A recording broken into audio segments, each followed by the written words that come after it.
it is a huge privilege to have a friend, a colleague, an amazing, inspirational woman that agreed to be with us today and tell us about her journey. And I met Dianne a few years ago. I think it was around 4 or 5 years ago, at the Circle of Women Theologians. And that was the first time when she told me about her journey and that she is studying to be a priest. And I thought to myself, wait a second, I have to ask to which church she belongs, because I know that some churches do not allow women to be priests. And this is exactly what happened, because Dianne told me I do belong to Catholic Church, which is absolutely fascinating and amazing. And thank you for agreeing to speak with us. And I don't want to talk too much, because I want that you will tell us all the most interesting parts of your journey. Thank you. As Rabbi Julia said, we are thrilled to welcome you this evening, Reverend Dianne. For those who don't know, Dianne's been an advocate for almost 20 years and holds a master's degree in law, bachelor's in law and social science, and she's completing her master's in theology. Dianne is a deputy director in the Asset Forfeiture Unit in the National Prosecuting Authority and trains both local and international prosecutors. After decades, Reverend Dianne was ordained as a Roman Catholic priest, but because of church laws forbidding women from becoming priests, she was immediately excommunicated. Reverend Dianne is currently a local pastor who, like all of us, has had to take our services online during lockdown. Welcome. Would you like to start sharing your story with us? Thank you, Lisa, and thank you, Rabbi Julia, once again for inviting me. And I always look forward to our joint relationships, our joint engagements. I always call some kind of a stir. So let's see what happens this time. So maybe I can then just start at the beginning and start with childhood. That, simply speaking, I just knew that this is what I needed to do. This was a call that I felt from God. And I think that's probably the most important part, because it's not about, something that I personally desire that will give me some kind of status. In fact, it gives me zero status in the church. I'm now no longer in good standing with the church because of this ordination. We've broken one of the church laws that says that only men can be ordained, baptized men can be ordained. So it certainly hasn't been one because I want some kind of status or special power or anything like that. It really has been a response to a deep sense of call from God. And firstly, it's a call of love. And my whole life, I have loved God. I have felt God's love for me in deep and intimate ways. And this has been from childhood. I have very fond memories of encounters with God, and I just thought, what could be better than following God and living one's truth? And I also was blessed with parents who gave me amazing gifts. A mother who showed me love, a belovedness that I could then relate to God as beloved, not just God as ruler or God as he or whatever. She expanded my understanding and imagery of God. And my father, who had to face a number of difficulties, he was paralyzed at one point. And so that persevering spirit is very much part of my DNA, so to speak. And it never occurred to me that women can't be priests. Why not? I just knew that I knew that I knew, and it would just be a matter of time. And anyway, I moved through my childhood, and I was particularly struck by a number of writers and a number of things that were happening around me. For example, the book by Dietrich Bonhoeffer on costly discipleship. I thought, that is the kind of discipleship I would like to try and live with my whole being, not just a superficial, follower, that if I say I love, or I say I follow you, God, I must mean that in word and action. And I was also struck by various religious sisters who I was growing up with, but also ancient, older religious sisters, in the sense of Saint Therese of Lisieux, for example, who herself desired to be a priest, but couldn't because of her cultural and social and religious circumstances of the time. So I was very transformed and moved by a number of writers during my childhood. And then I was very aware of the harmful effects of apartheid, for example, racial and cultural discrimination. I had a few friends, and there was some real wounding around that. There was also wounding around sexual orientation. As I was growing up, I experienced through friends, through myself, through others, the church's lack of a loving response to people who are different. And so I thought, wow, this is the church I love, but something is seriously wrong. And so within me, as much as there was a desire for God and a responding to a call by God, there was a strong sense of justice that was also underpinning everything. A desire for freedom, a desire for changing the world in some way, doing my bit. I know that I can't change much, and all I can do is live faithfully my call from God. So that is what I've done. And as I said, I was convinced of it from the start.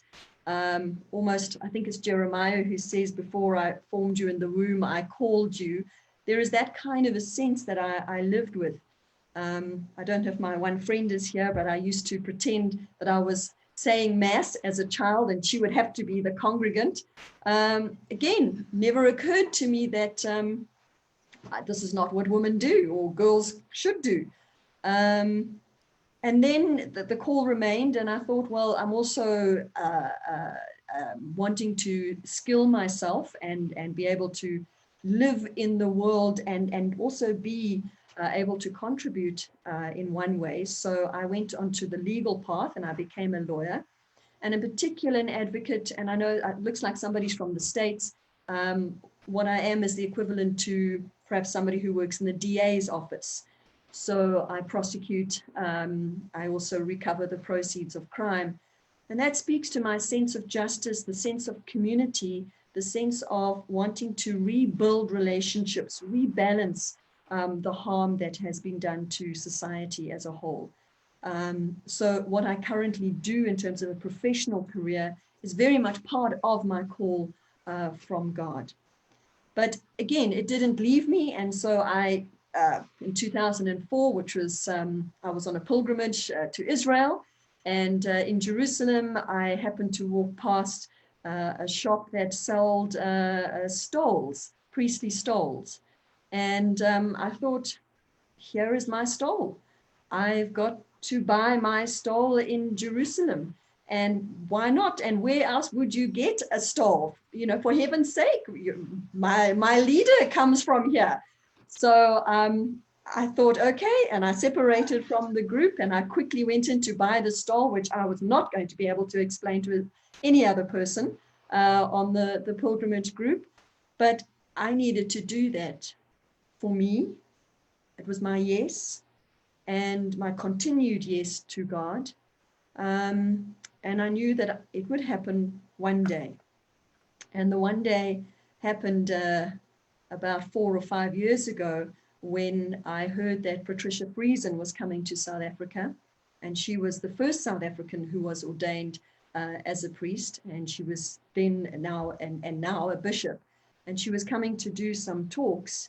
And I thought, come hell or high water, I need to be there. I need to meet her. I've got to do something. This has to happen.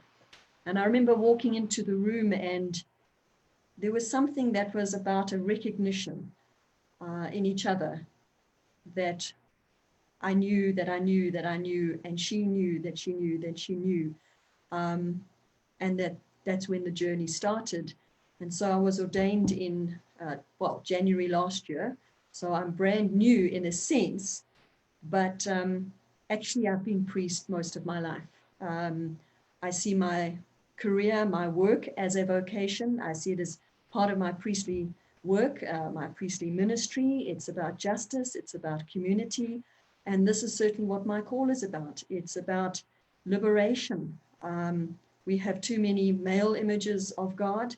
We have too much wounding in our church through male-only language, through patriarchal systems, through exclusion, in so many different ways. And this is not what God is about. And so I could not answer my call from God. So yeah, that's in brief a bit of my history. I don't know if you have any questions.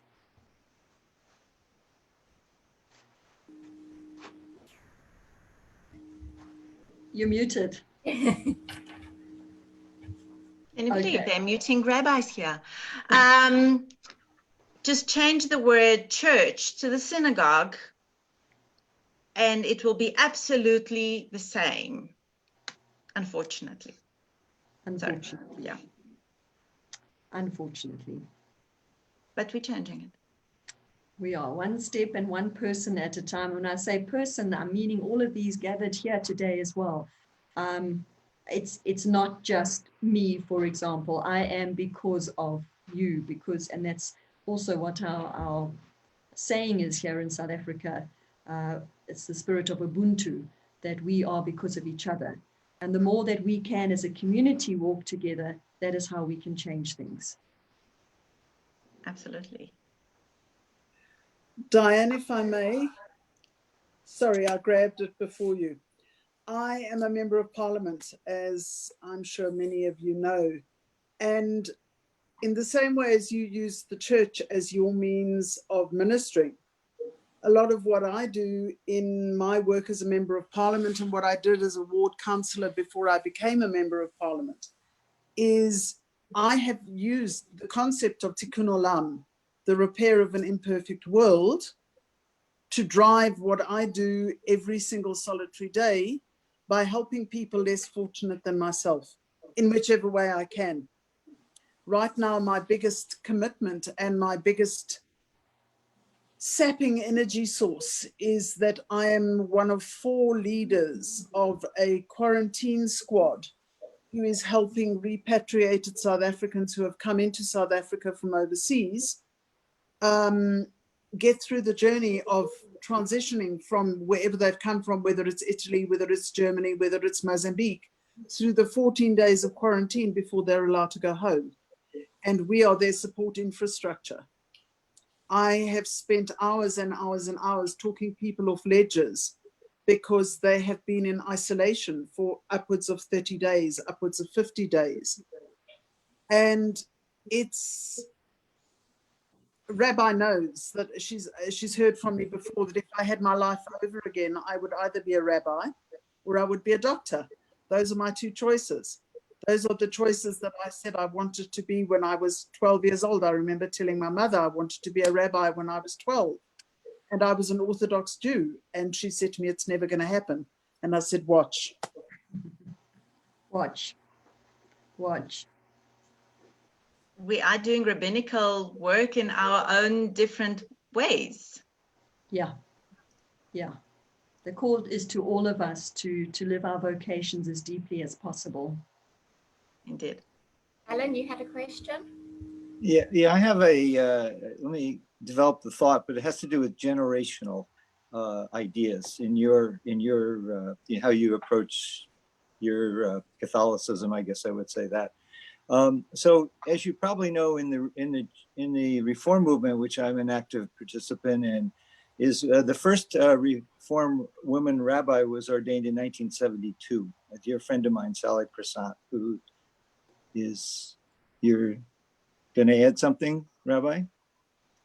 Yes, sorry. The first ordained woman was Rabbi Regina Jonas, that she was ordained before the Holocaust. That's correct. But I was trying to, in our time, yes. Sorry. Yeah, I was trying to evolve into the well, not my time.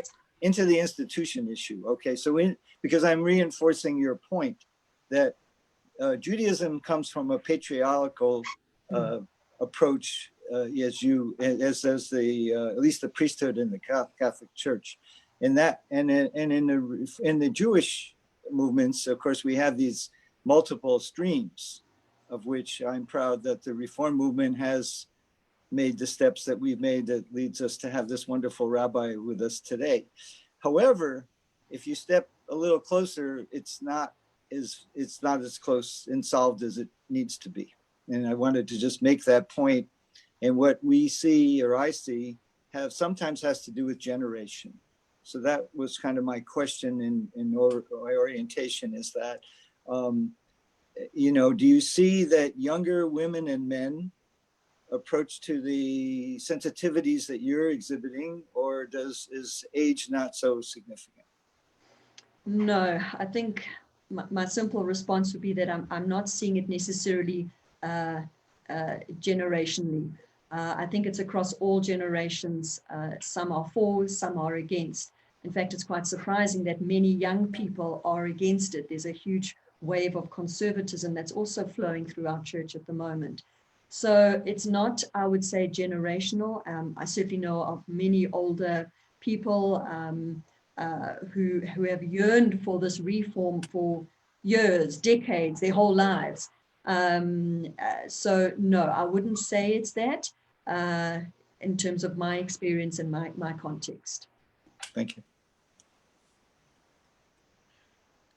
We prepared some questions. Yes, please go ahead, because we prepared some questions for you today, Reverend, and we would like to share them.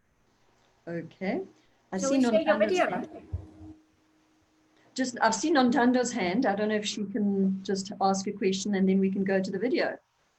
Yeah, I just wanted to just say, the whole, what can I say, the whole not even wanting to have a conversation in the Catholic Church on women's ordination, and the way in which I'm a theologian in the Catholic Church, and I just want to make my own confession of the kind of situation that they place us in. Like, I'm in total solidarity with Dianne in every way. And on the same time, I want to stay in order to pull women or to shift the thinking. And they make it so difficult because they say, if you are in solidarity, it's almost as if there is no room to be able to, there's no room to be able to be true to what you sort of like your journey, because they will like threaten you. We threaten you with excommunication, and whereas so it's been a battle for me. How do I balance that? To stay here and to try to shift the thinking of women, because the many just think that this is how it was always meant to be. There's no really grasping of an alternative. And at the same time, so I just decided I'll just close my eye, be in complete solidarity with the Dianne, and to remain and start a conversation with women. And it depends. Maybe the bishop will decide what he wants to. But I think it speaks to a kind of I'm not even sure what they used to do in the Inquisition, that if you don't toe what we want you to do, therefore we throw you out. And I'm just realizing more and more that they actually don't own the church. Neither do they have a monopoly on God, that they've like caged God and God belongs to them. And so it's a process even for me to go on this journey to say, what does it mean at this particular moment in my life to be in support of women's ordination, and at the same time to want to bring forth the women in the church. So I think it's going to be a journey that one takes, and just it will just be, the outcome will be what it needs to be. But I just wanted to share that. Yeah.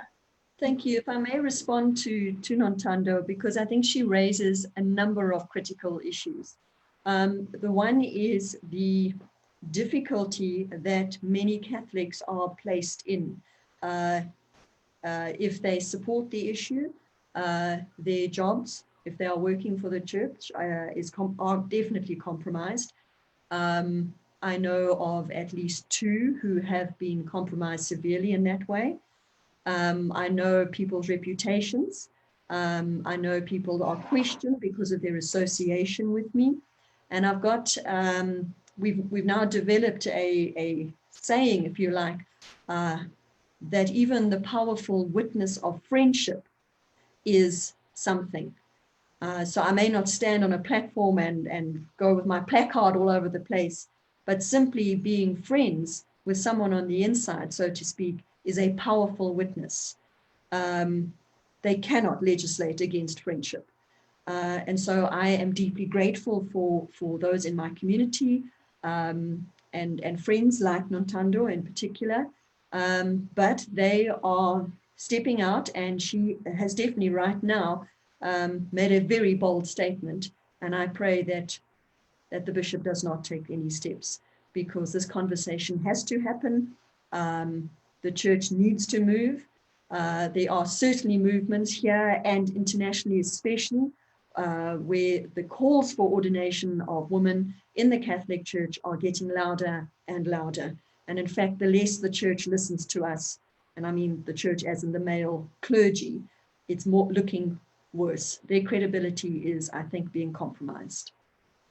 May I ask a question? Sorry to jump in, because I know that we will watch the beautiful video of your ordination that I was very honored to have a part in it, and it was really beautiful celebration. When you're talking about excommunication, because I remember the day when you said to me, "Oh, I got my letter," and you said it with a smile because you were prepared to that, and you knew that it's only basically a question of, let's call it hours, that you will receive a letter. But, and because I remember even conversations that we had last year before your ordination, and you said some people want to be physically in this beautiful celebration, but they cannot because their jobs will be compromised, families. Did you feel that the church somehow also compromised your family because of you? Yeah, so again, I think there's a number of responses to what you've just said. The church is compromising itself in excommunicating those they don't agree with. And in particular, in the case of women's priesthood, they are losing the gifts of individuals who are either called as well as those who support it. And even recently, in conversations and things that have happened just in the last 2 weeks, the church has lost another person and their gifts because of their stance on certain issues. So it's sad, and I think the church is shooting itself in its own feet. It's losing out. In respect of the excommunication is automatic. We don't even need a letter. The church's view is your choice. You decided to excommunicate yourself. Well, that wasn't my call. My call wasn't to excommunication. My call was to answer God, to serve God's people, to serve the community.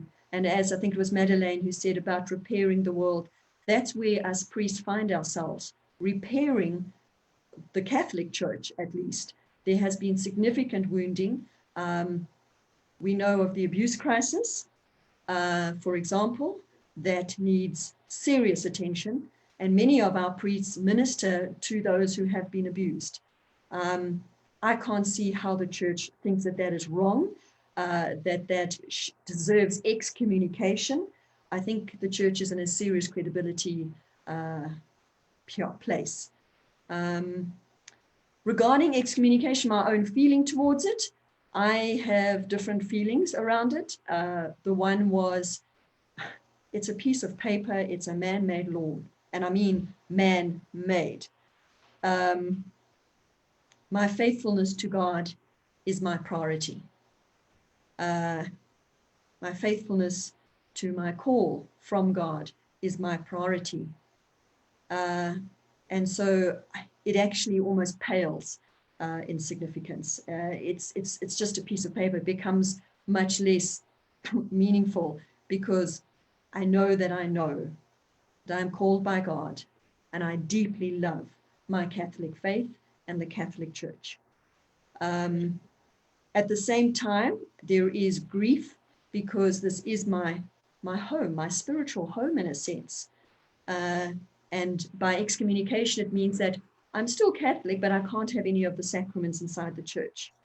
That is like a family member, a brother or a sister, saying, you're no longer welcome in this family, or you can come to our family dinners, but you can't sit at the table. You must go and sit in the kitchen.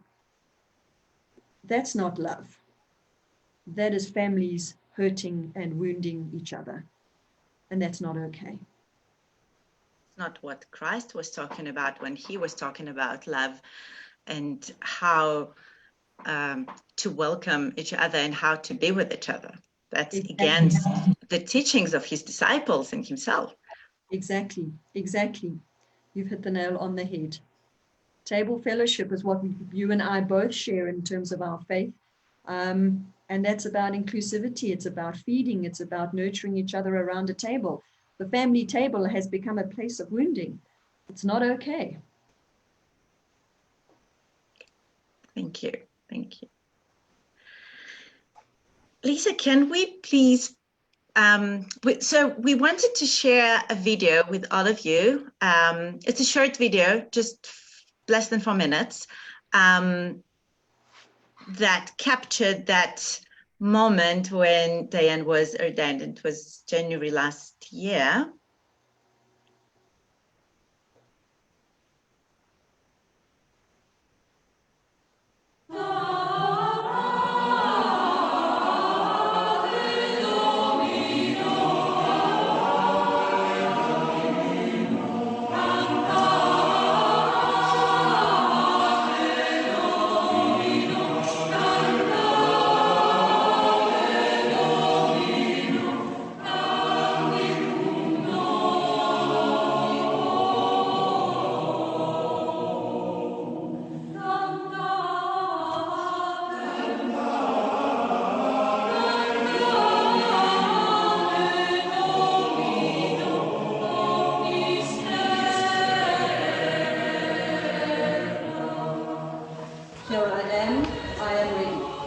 Dianne manifests God's love, God's acceptance, and God's compassion.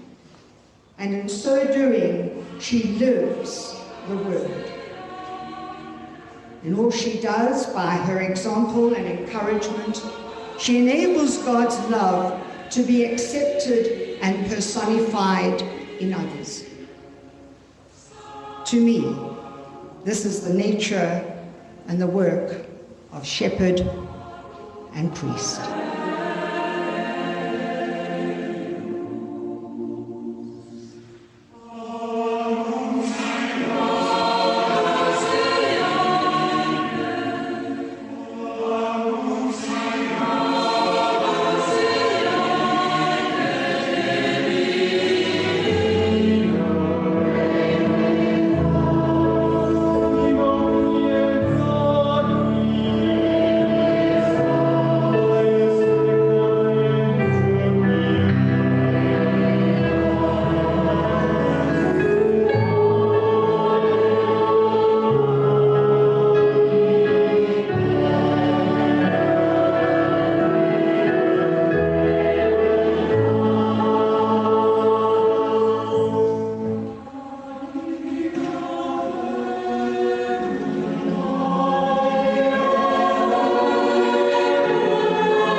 It is with great joy I present to you our newly ordained priest, Dianne Willman.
It was such a beautiful morning.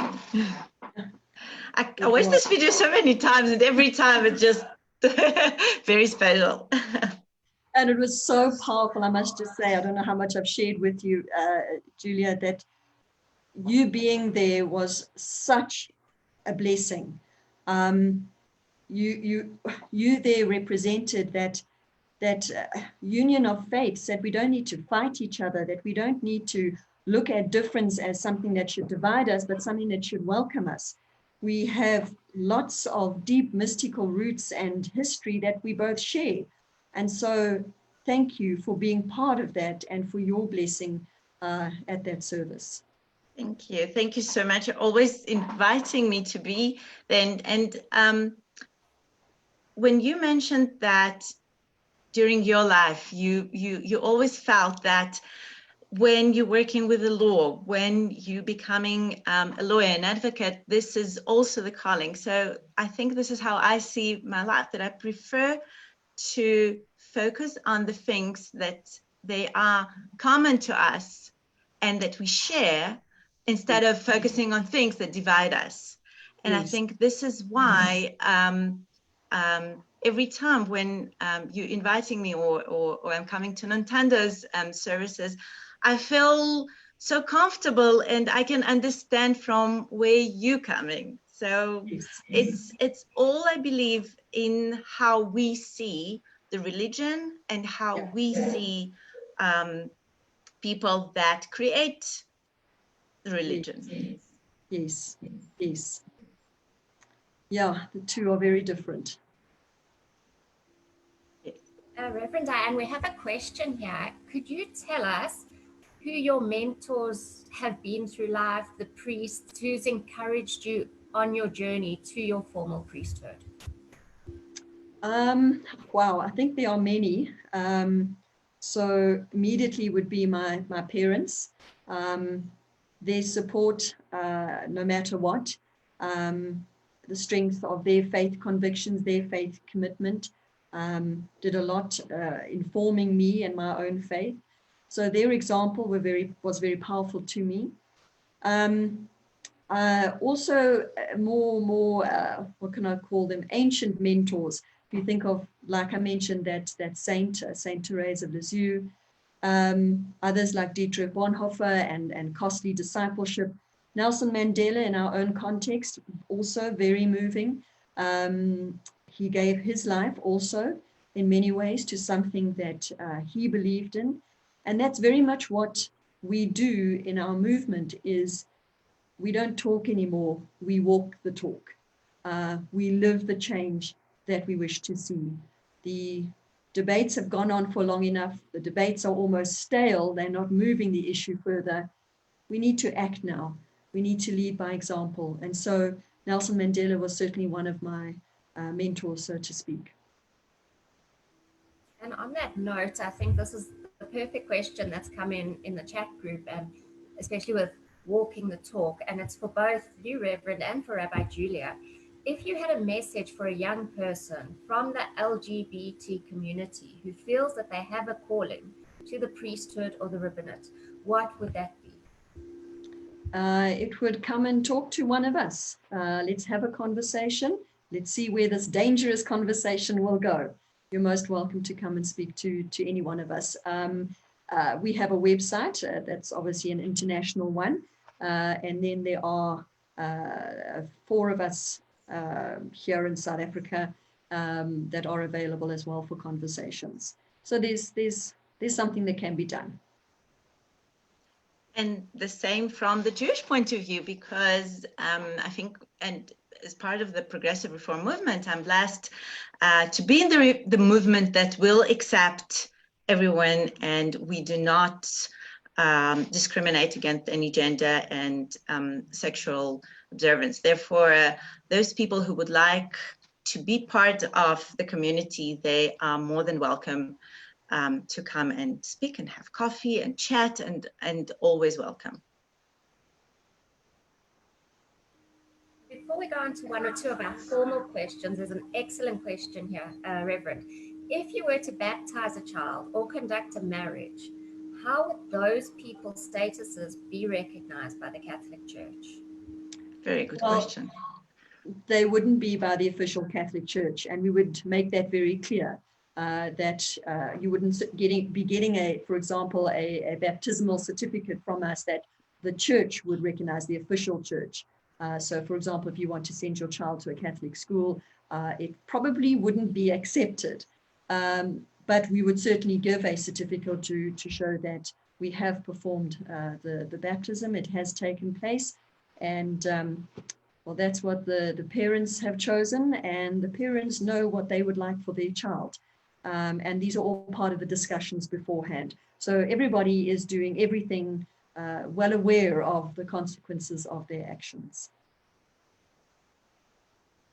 Exactly. If I can just add, it's exactly what's happening when couples come to me and they say, would the Orthodox rabbinate recognize our marriage? And I will say, no, but do you want them? Do you need their recognition? So it's exactly the same idea, is that what you believe and what you stand for, you want to give to your children. Yeah. Yeah. I think Alan has a question. Rabbi? It's actually Carol, but go for it. Hi, Rabbi. Hi, Rabbi. Hello, how are you feeling? I'm much better, thanks, my darling. You need to keep your face on it, Carol. Okay, Reverend, I'd like to ask you a question. You had every choice with your calling of either becoming a Methodist minister or an Anglican minister. Why did you choose a Catholic ministry that you are basically not accepted by? So did I have a choice? You did have a choice. I mean, what is it about being a Catholic minister? I hear your question. I was answering it because that's one of the many. It's an often asked question. My call comes from God, from within my Catholic faith. Why would I go elsewhere? Why would you say to a family member who wants to come to the meal, for example, well, no, you must go somewhere else because you don't fit in here? The call is no, Bramble. The call is specific. The call is in a particular context. And in my case, it's the call within the Catholic Church. This is my family. This is my history. This is I want to even say a cultural context. So for me to leave that would actually, it's like taking the DNA out of me. So it's not about looking around and seeing, oh, there's this option, there's that option, maybe this one pays more than that. Or it's not about that. It's about call, and call is very specific. Okay, thank you. Speaking of your call and it being such a deep call, even knowing the repercussions of your ordination. What happened in that direct aftermath after your ordination? You're immediately excommunicated. You know, are you shunned by family? Are you shunned by friends? What was the immediate aftermath? So there was a range of reactions. Family and friends on both sides. Some were very supportive and some weren't. Some of the comments I got was that, as I said earlier, that I'm somehow power hungry or power seeking. I must know the role of woman. That does not include this. So that was a bit rough, some of those conversations from people close to me. What also for me was quite harmful and hurtful was what others suffered because of me, because of their association, because of their attendance at my ordination, for example. That was one of the consequences, if you like, if I can include that in the question that you're asking. In terms of official retribution and official reaction, I have not received any. And I certainly prepared for it, but for some reason it has not happened as badly as I thought it would. And two reasons probably speak to that. The one is that I think the church is wise enough or strategic enough to maybe not say anything at the moment because its own credibility is really floundering. So if I was to give them any free legal advice, is rather just to not say anything at this stage. But the other is that I chose not to be extremely public, especially in the early days, and I still regard myself still being in that phase, because this is not about, I want to say publicity, it's about community building, it's about healing, it's about change. And the people who come, some of them have been deeply wounded by the church. And for me now to publicize and become some kind of platform advocate, I actually think it's short-sighted. So our belief is live the change you wish to see, and then it will happen. Please. Reverend, what is the Catholics' stance on women? I mean, why are they so against a woman priest? That's a nice, good, complicated theological question. So there are a couple of main reasons. The one is that Jesus ordained 12 men. Those were his apostles. Now, so first question is, well, was there ordination of those 12 apostles? Second of all, if we're going to maintain things as they were back then current male priests should only be Israeli men of a particular, I don't know, occupation. Those should only be but they're able to embrace more men, but they certainly can't embrace the other gender or the other sex. So the one is that this notion that Jesus ordained 12 men. Well, that just simply didn't happen. The other argument is, and I'm hoping to say this as respectfully as possible, the other reason is they say that a woman cannot act in the person of Christ. And the Latin phrase is in persona Christi.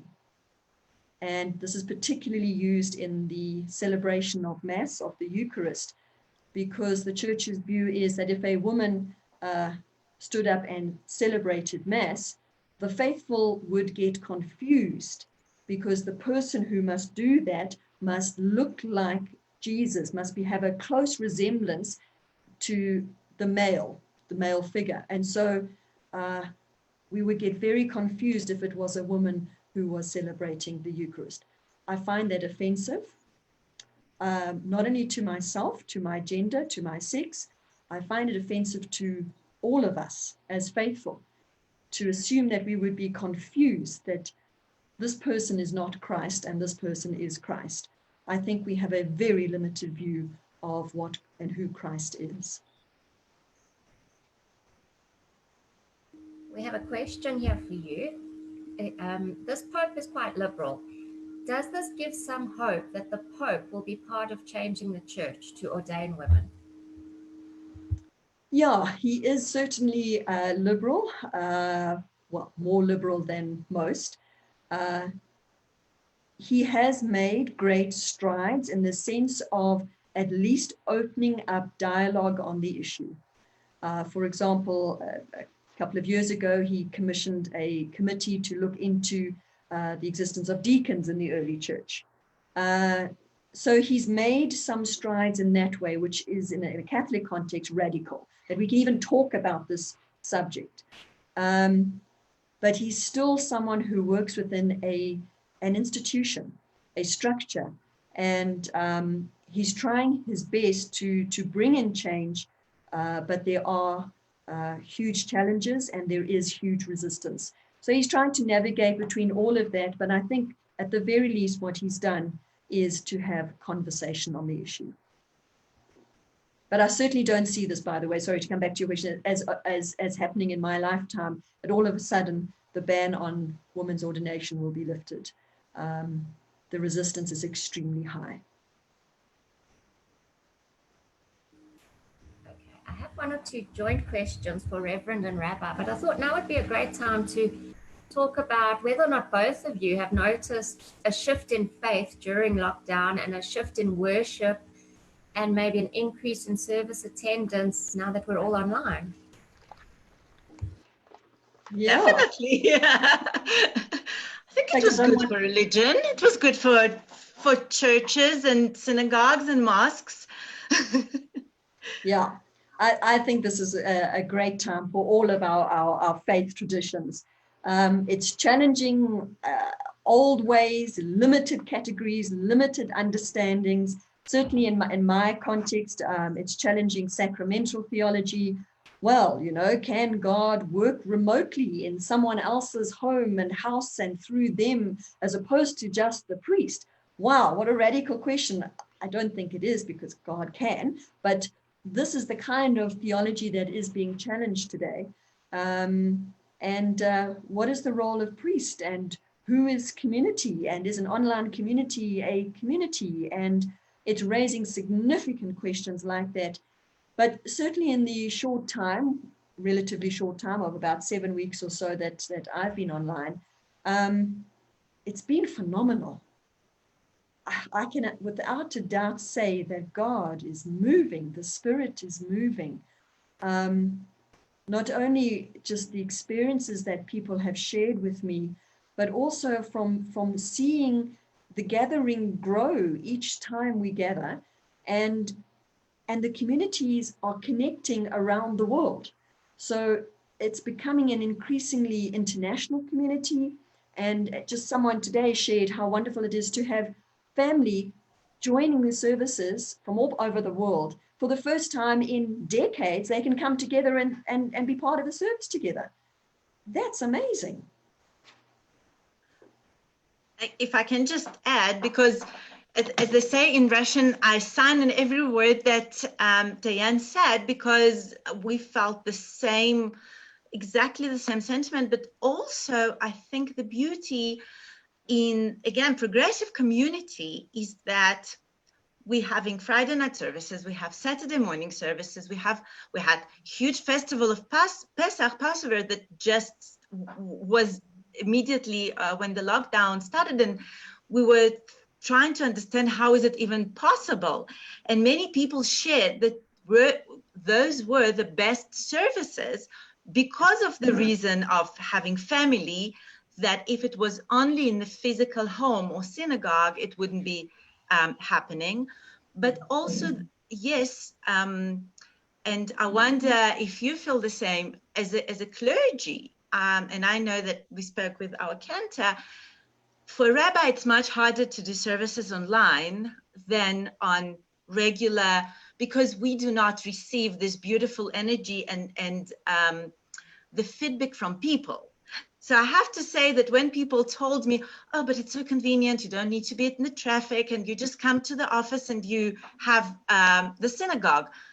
I feel after services that I ran at least some marathon because of not having faces, because some don't want, which is fine. I understand that, and it's okay if they don't want to have a camera on. But this feeling of community, I personally really, really miss. I really need the hug and the kiss and, you know, all the schmoozing, and it's really, it's part of the community.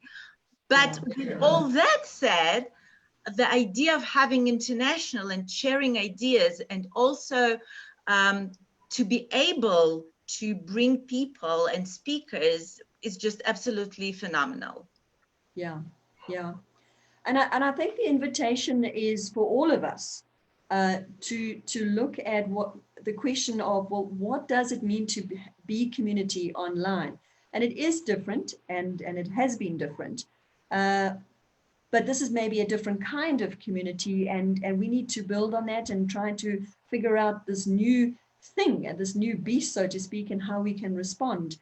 Just one idea that, for example, I've been having conversations around and within my own community is how after the service, we actually stay, a group of us, everybody's welcome to stay, and we share a little bit about perhaps what was struck them during Mass, perhaps something about my homily, something about the readings. And so there's that conversation that happens afterwards that almost continues from the service. And those conversations are actually community building. And they can't happen, or they haven't been happening in the physical way for some reason. And I'm thinking that there is a level of intimacy in online that I'm talking to you and you're communicating with me. And so there's some kind of intimacy that happens that we then are able to unpack in a conversation that may not be able to do in a normal physical setting. So I'm adjusting as well and listening to opportunities that hopefully are going to be in abundance in this new way. Maddie had a question? I do. It's more a comment than a question, Rabbi, in answer to your statement that after a service you feel like you've run a marathon. There's been a lot of actual study about that at the moment, because it's a thing called Zoom fatigue, where people are going from one Zoom meeting to the next, and by 7 o'clock at night you are so exhausted because you have expended so much energy. It is an actual thing. But just to answer you and the Reverend from my own perspective, being able to connect on a virtual platform for me is very, very difficult, because I need to be in shul. It's a concept that I've said for a long time. I'm 62 years old. I'm an old school Jew who goes to shul. So I find it quite difficult to actually connect via Zoom. I'm getting, for shul services, for parliamentary sessions and committee meetings, it's fine. But for shul services, for me to be able to touch the Torah, to actually be in that environment, I find empowering. So it's been quite difficult for me to adjust. But it's also very liberating, because my son and future daughter-in-law are in Port Elizabeth, and I am able to see them in a shul service now, because they come to shul, particularly Rene, because David more often than not is sleeping if he's home on a Saturday. But I can at least see my children at shul, where I couldn't, because they're in Port Elizabeth and I'm in Johannesburg. So from that perspective, it's awesome, but it's an adjustment for me. I need to be able to sing with my fellow man and woman around me. Women, lots of them. Yeah, I mean, I think it's a case of both and, as opposed to either or. So yeah, I can certainly see in the future, if we go back to the old way of living, that online should continue and must continue. So I think it'll be a blend. And just maybe one or two things that were just said now. Yeah, running a marathon, there's that part of it. And then there's another part which I actually use to challenge myself, because it's not about me, it's about God. And the value of the experience depends on the value and quality that each of us come into the service with, and the presence that we are giving to God. I can't make that happen, in a sense. I have to almost surrender and allow God's action in each one of us. I will do my side, but it's up to you to do your side, in terms of the faith relationship and the sacramental actions and so on. From a physical point of view, just you mentioned something about the Torah. Yes, Catholicism is also a very sensory faith tradition. We also like to see, taste, touch, hear, all of those wonderful things. And that's also another challenge that we're having to face is how do we now celebrate the Eucharist where half of those senses seem to be now just abandoned. And yet I want to say that this is still an opportunity. We can still have that if we are open enough to a new way, which I believe is the way of the Spirit, where, for example, in my case, I invite those members of my community to bring their bread and bring their wine with them, and so we consecrate together. Now that statement alone is going to get me into major trouble. But truly, this is returning the dignity to each one of us, that we are all called, that we all experience God, that God can work through us. And so in a way, it still remains very much a physical faith, but as you say, in a different way.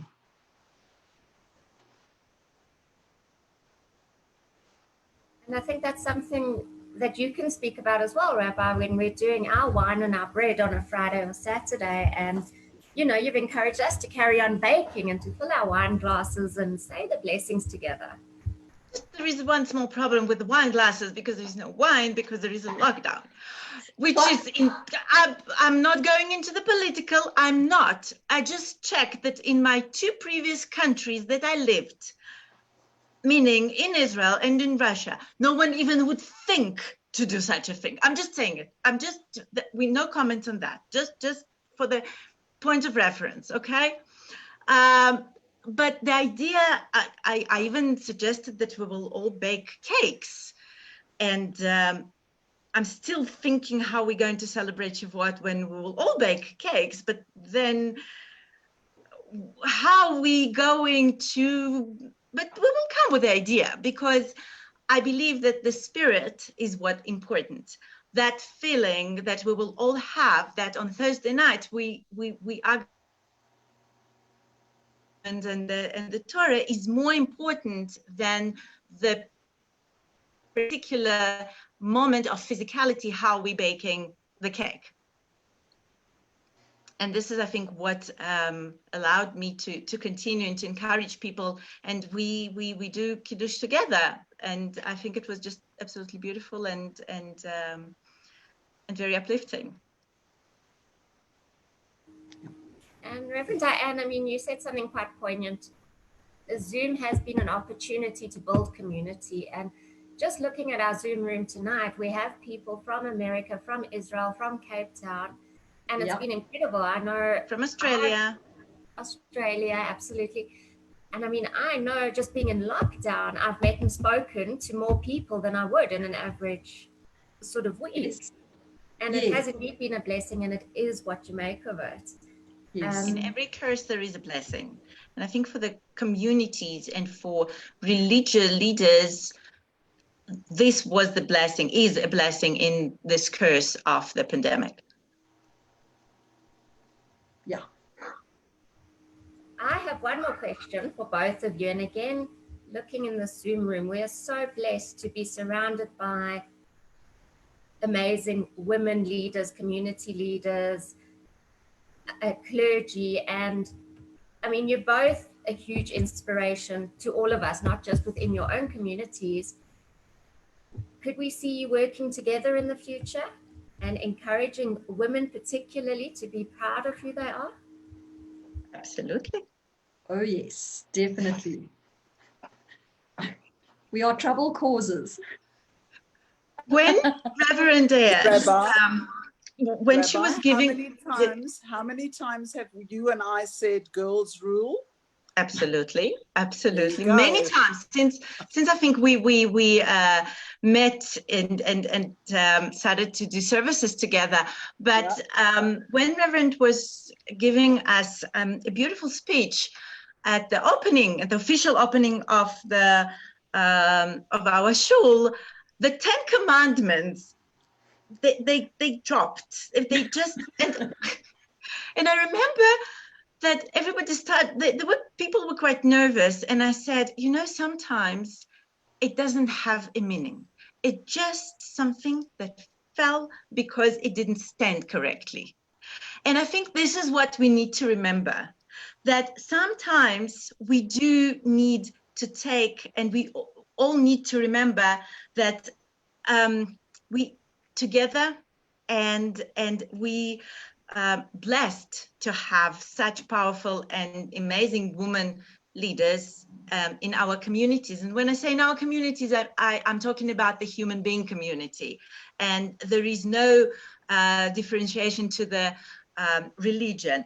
And also, look, I mean, we can invite men. There are some that we can work with. Dianne? Yes. Yes. Great. Great. Yes. Hi, how are you? All right. I don't see you as trouble causers. I see you as a trailblazer. And for me, I've been a Catholic for 64 years. You know, schooled in a Catholic school. So I don't see it as a trouble causer. And I think it's incredibly important that you really need to push hard. And keep on pushing out. There are lots of people behind you, supporting you in very many ways. So for me, it's not about causing trouble in the Catholic Church. The 60% of the Catholic congregation are women and children. You know, where's the male sense? It's just, you know, you got to step out of it. Yeah. Thank you, Greg. And yeah, I agree with the reframe. It's trouble causing, but I think it's trailblazing, and it's absolutely time that this happens to reflect the realities. You've just mentioned one, for example, of the predominance of Catholics being women. And I think we need to move with that, and we need to also be very careful of our language. Am I just living faithfully, or am I really causing trouble? So thank you for pointing that one out. It's about living faithfully to your call, in my case, and to the Gospels in our tradition. Perhaps we should take to see if there is another. Sorry, just one other point I wanted to say. I just remembered, sorry, only now. We're not, in terms of my movement, we're not saying that we should now go to the other end of the spectrum, and it should be a woman only, suddenly only woman, only men. We're trying to live a new model of church that is inclusive of all of us. And so there's a saying by one of our famous priests, the practice of the better is the best criticism of the bad. So what we're practicing, or we're trying to practice, is a better model of priesthood and a better model then of church. Thank you. Perhaps we can just take another one or two questions. By the way, because I'm from the Russian descent, I just got a message from my Russian friend saying that the alcohol will be sold. I don't know the when and how, but at least some good news from the president. Thank you. Otherwise, we'd have to perform the skill of trying to change water into wine. Okay, can I leave it to you? Just call me when it's ready. Right, okay. I want to tell you something. This is just the funniest thing, just to interject for 2 seconds. We live in a parliamentary village when we're in Cape Town, and there are a lot of parliamentarians who are Cape Town based who live in the village. And a lot of them have started brewing their own alcohol because there hasn't been any on sale. And it's just crazy that the biggest place where you can get illegal alcohol is in the parliamentary village at the moment. Did you remember that you're talking with an advocate in the persecution authority? The connection is really bad at this point. It's not for sale, it's for consumption in your home. I'm in Johannesburg, they can do what they like, I'm just saying. Brilliant. So if there aren't any more questions, maybe Reverend and Rabbi can leave us with a few closing thoughts about keeping our faith during lockdown. Yes, go for it, Rabbi. I think the most important thing that we all should remember during lockdown, and not only lockdown, that we all created in the image of God, that we all have the amazing spark of God in all of us. And I think Dianne said it so beautifully, is that are we living with our faith, or are we the troublemakers? And I think that all the people that are here, we living the faith, we living what actually God wanted us to do and how God wanted us to live. And it was a beautiful opportunity to be with all of you here tonight. And thank you, Reverend, for, I know that your schedule is very busy, finding time for us in a very short notice. We really appreciate that. And I just believe that this is something that we can take further, and we can, because I know that there are more people that could not physically be on Zoom tonight, and perhaps we should just think about creating a series of this kind of conversations, and we can invite more leaders of different faiths to join us, because in the end of the day, I really believe that we should talk about all the common things and not the things that divide between us. Amen. I wanted to ask a question. What do you do when your son wants to light the house on fire? The answer is no. Gabriel, put that down. Okay. It feels like we should have become slightly better people under lockdown. We have more time. Always we have better people. Doesn't matter lockdown or not lockdown. This is our aim. I feel like I've become a worse person. No. Wow. Don't think so. You don't let me light the house on fire. No. That is a bad thing. Okay. It's just because you did the homeschooling, and then we will do conversation about that. That later, but I do feel like perhaps I haven't become as better as I would have hoped. I don't know what your take would be on that. I think maybe I can hook into that as part of my closing comments. This time is hard, but I think there's invitation. This is a place we've never been in before, and I think it's about being open to where God may be leading us. God is not restricted nor limited. God is God. And so my closing words would be, let us trust our experience of God, and let us step in and do what we can in the circumstances that we have. Let us live faithfully and see where this path goes. Amen. Thank you very much. Thank you very much. We appreciate everyone that could be here today. And we will see everyone on Zoom during our services. And on Thursday. Thank you. And thank you, everyone. And thank you. It was lovely to see you all. And yeah, from all our different communities. So thank you. It was lovely. Thank you.